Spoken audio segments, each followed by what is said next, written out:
பவதாரணியின் உறவினர் விலாசினி பல திடுக்கிடும் விஷயங்களை தெரிவித்தார். கதறி அழுத பவதாரணி மரணம் பற்றி உறவினர் சொன்ன ரகசியம். பவதாரணி பித்தப்பை புற்றுநோயால் பாதிக்கப்பட்டிருந்தார்.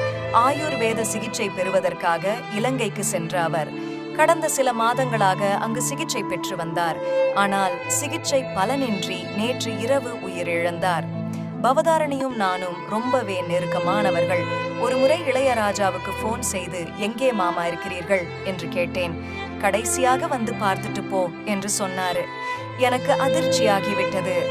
அவருக்கு 4வது கட்ட கேன்சர் இருந்தது போன மாதம்தான் தெரிய வந்தது.